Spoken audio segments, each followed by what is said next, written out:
Today on Dr. Phil, we will discuss how femininity relates to love and relationship. To help us better understand this, we have two special guests joining us, Jake Barnes and Lady Brett Ashley. We also have a surprise guest that will appear later in the show. Jake Barnes and Brett Ashley both appear in Jake's memoir, The Sun Also Rises, where we see how femininity affects their relationship. After the war, both Jake and Brett appear lost and have no idea what to do with their lives. Let's bring them out and find out what's going on with them now. Hello, Dr. Phil. Thank you for having me on your show. It's my pleasure. Thanks for coming out. I wanted to talk to you about your situation with Miss Ashley and let you know that I can relate to you too. Really? Please tell me how, because this is driving me crazy. I understand that you always want to help everyone and focus on their problems. I do too. But you also have to make sure that you're happy too, which is something I have learned to do.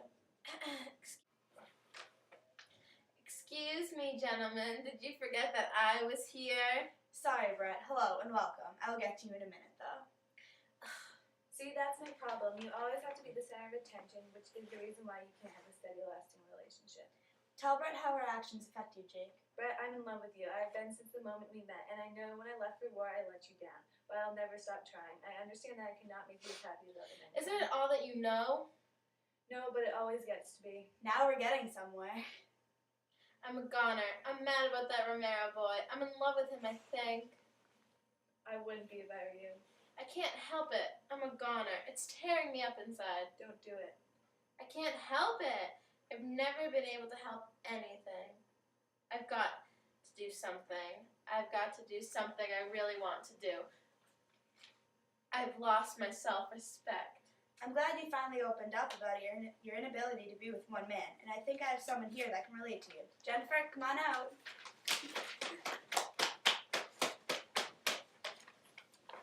Jennifer.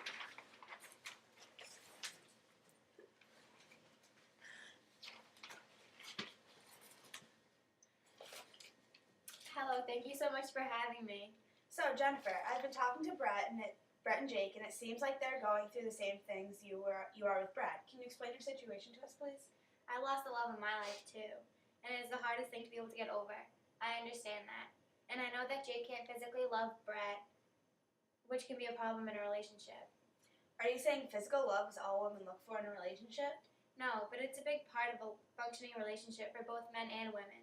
But in my case, Brad's physical attraction to Angelina Jolie is what tore us apart. I don't understand why Jake's love isn't enough for you.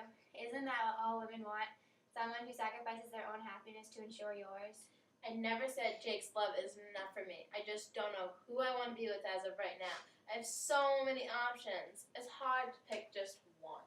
I understand that. I find myself unable to keep a relationship too.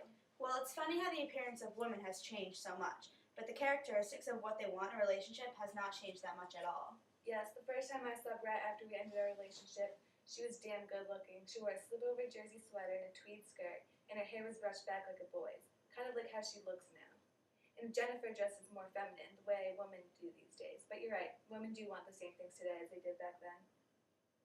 Jake, I'm sorry I was put you through hell. When I think of all the hell I put chaps through, I'm praying for it all now.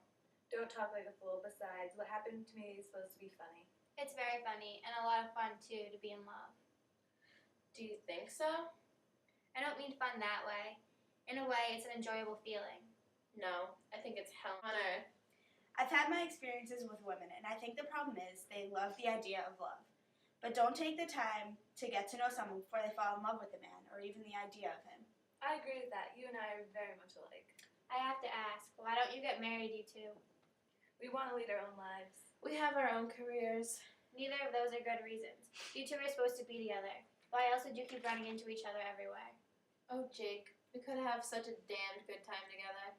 Yes, isn't it pretty to think so? It seems like bringing you all on the show has resolved many of your problems. I hope you two can work everything out and finally be together. So do I. You guys are meant to be.